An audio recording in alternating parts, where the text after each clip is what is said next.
Hi, welcome to the Gamesplainer. I'm Jeff the Gamesplainer, and today I'm gamesplaining Rajas of the Ganges. In the game of Rajas of the Ganges, the winner will be the first person who gets this marker, which is sitting on the inside track, otherwise known as the fame marker, past the outside marker, which is on the money track. As soon as they pass each other, everyone else will get one more turn.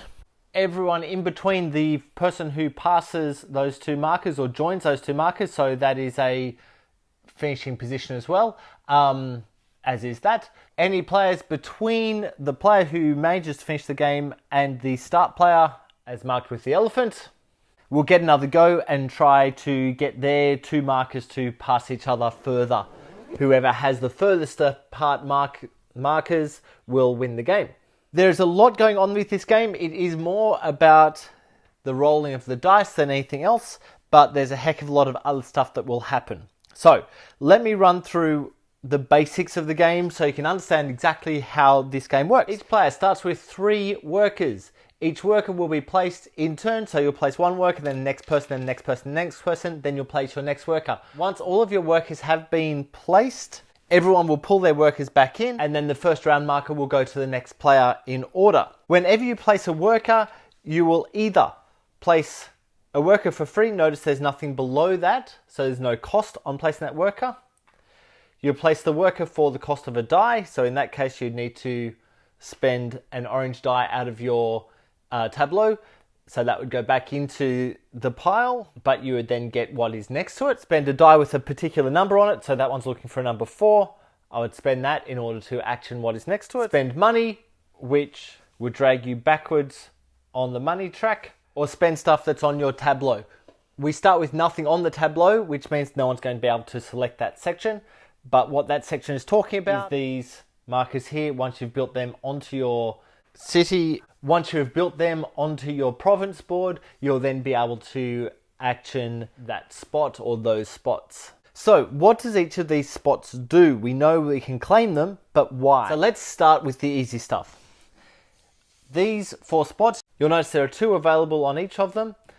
If I were to go there, I would gain 1 green die. Once we claim that green die, we would then roll it, and whichever side is up, put it into our tableau of dice down the bottom. You'll notice there is a picture of an orange die. We would pass the orange die in to the bank and take 2 purple dice, roll them, and place them also. And this spot on the end allows you to spend 2 money, so you reduce your money by 2 in order to re-roll as many dice as you like. So I might say, oh, I've got all 4 of them aren't working. Re-roll them all and put them back into your statue. Or you may choose to only re-roll 2 of them or 1 of them or 3 of them. It doesn't matter, it's totally up to you how many you re-roll. So we can then move up into this area. So working from the top spot. So number 1, we would obviously trade in number 1 die. I don't have one of them at the moment, but you trade in number 1 die to use the top spot. That would make you the first player for next turn and also give you 2 fame. The number 2 will give you 2 extra dice, your choice. However, there's a white colored die, it's your choice of color, and also gives you 1 of these little markers, which are bonuses of various different things. So we might take that one, which would then give us another die. The number 3, this marking is talking about this track. It's talking about move your marker up 2 levels. That's the karma track, so you can use karma to flip a die over. Say I've got a 2 there, and I really wish that to be a 5. I can use 1 of my karma to flip that over to become a 5. And I can do that at any point during my turn. That would also enable me to get another die of entirely my choice. Once again, roll it and put it on. And number 4, move any of these 4 stations forward 1. Once I upgrade a building, that basically means that any time that I am gaining points from building a building like this, so say that one, I would gain 2 points. If I had that moved up to there, I would gain 3 points for having that building or for building that building. I'll get onto those buildings in a little while. That's what there is talking about, moving up 1 on these spots. You'll also gain 3 money. When you gain money, 1, 2, 3, that pushes you forward on the outside track. The number 5 allows you to place a building, one of these guys, on top of any one of the others. So if I have that as my tableau, I could then place that on top of the other one. In order to build these, and I'll get to this in a second, but in order to build these, you would need to pay in dice the number that's sitting on the top left corner. If I cover that up, notice the old one's a 6, the new one's an 8. If I cover that up, I would need to spend a 2, which is one of these guys, 3, 2 or higher basically, in order to build that. So I'd spend that and build that up there. And the number 6 allows me to move 6 spaces forward along the river, which is 1, 2, 3, 4, 5, 6, which will get me 3 more of these points. I'll go along what each of the markers on the river means in a moment. Let's move forward. If I go here, this area is talking about the building of these spots. You may only build roads that join everything back to that. Your roads don't have to join up to anything, but they have to join back to the starting position. So first up, you'll notice that the first 2 people who go here will only spend 1 money. The next 2 people will spend 2. Then the next 3 will spend 3, and the last one will spend 4. So if I go there, I'm spending 1 money, which brings my marker on the money track backwards 1. I would then trade in dice. So these are the dice that I've collected throughout my turns. I would trade them in for the markers to go onto my province board. So I can either go up to a 15. Nothing is as high as a 15, but I could go up to a 15. On the purple dice, I could go up to a 6 on the green dice, or I could go to a 3 on the blue dice. Nothing is as small as a 3. I believe that the smallest they go to is a 4. So what I could do is I could spend this die, which is showing a 5 at the moment, to gain that into my province. Or I could spend these 2 dice, which add up to the 10, to gain the purple 10 into my province. I might do that for the moment. So I put that there, there, there, or same up on the other sides. It might just go there. So because the top one does nothing, I can place that way. So wherever the roads go to, I get the bonus. So he'll get 3 bonus money for doing that. 1, 2, 3. So what I'm trying to do with this is to build this up as large as I can. So say, for example, on my next turn, I was able to do that again. I might go up there, once again, spend 1 money, pull that down the one on the money track, spend 1 karma to flip one of the dice. So I'll flip this one, which is currently on a 1, flips over to becomes 6. I can then use those dice, so 5 and a 6, which makes 11, to hit this guy, and to build that, for example, there. Notice that I've just cut off a path. I could have built it that way as well. I've cut off that path. It doesn't matter. What matters is that you can get from this tile back to the residence. On the first placement that I built, I have enabled, I'll flip that up so you can actually see it. It doesn't really matter which way it turns. I've enabled 4 money. So I'd actually gain 4 money on that building. 1, 2, 3, 4. With the second building that I've built, I've gained the money for this windmill thing. I've also gained money for this one at the bottom, so the bottom 2. So each of them is still sitting on 2. If I had previously used that left-hand space that I was talking about earlier, the number 4, if I'd previously used that and pushed 1 forward, so I happen to have pushed that 1 forward, I would get 2 points for that and 3 for that, which means this guy would go 1, 2, 3, 1, 2.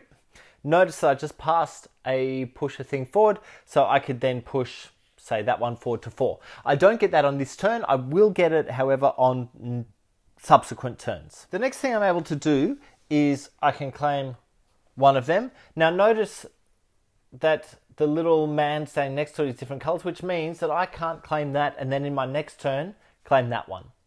I can only do that once per time of putting guys out. If I go to that one, I am getting the points or the monies, the income for 3 different goods. So at the moment I've got 2 of the spices, I've got 1 of the tea, and I've got 1 of the silk. So going there, I would be able to claim 2, 4, 5 money worth. So I'll claim 1, 2, 3, 4, 5 money worth. Notice that I've just gone across that mark. So I take that, I flip that over and push that up there, and that pushes me forward 1 on this track, which gives me another 4. 1, 2, 3, 4. The other thing I can do is I could go to any of these 3.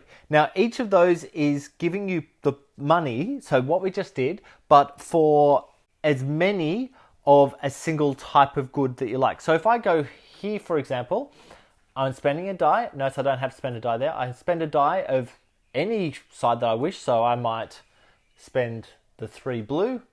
And what that allows me to do is to get the money for all of my spice, which is 3. 1, 2, 3.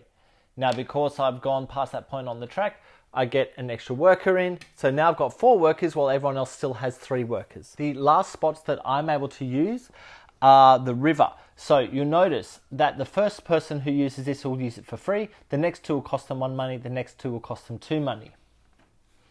You can only use dice that are 1, 2, or 3, and you'll move forward up to a maximum of half of what that's showing. So I've only got a 5 left on my dice at the moment. So what I can is use a karma to flip that 5 over to a 2, and then I can use that 2 to move my boat forward either 1 or 2 spots. So I might move it forward to there. So what do each of these things do? Well, let's have a look through them real quick. That one we've already spoken about. It adds 2 dice onto your statue into the ones that you can use. That one adds 2 karma, which is up on the top there. That one adds 4 money. This one allows you to use the actions of the palace, so those ones over there, except for number 1. You can't do the number 1, but you can do the number 2 to 6. You don't place a guide there, so you're not misplacing anyone or moving them anywhere, but it enables you to use one of those actions if you wish to use an action. This one enables you to, for each karma level that you're on, to take a purple die. So it would be purposeless for the yellow guy to actually stop there because he's going to get nothing for that because he's on the bottom. If his karma was right up the top, however, then he would actually get 3 purple dice by stopping there. That one allows you to get 3 victory points. That one for money, 2. We've already done that. See, all these are similar. This one enables you to move forward one of your markers on the building types to upgrade one of them, so that will be worth more of these points whenever you get points for those markers. Jumping forward, this one enables you to gain 1 money for each market in your province. So at the moment, this guy has 4 markets in his province. He would gain 4 money for doing that. This one enables you to gain the money for the 3 maximum of 3 different market goods. So you gain 1, 2, 3, 4, 5 money for doing there. If he goes to that one, you can gain the market of 1 good only. So in this case, he'd gain 3 money for going there. We're up to a maximum of 4 on that one. We're up to a maximum of 5 on that one. Other than that, I think all of the symbols are fairly straightforward. As I said before, the game finishes when you get this marker and that marker to pass each other.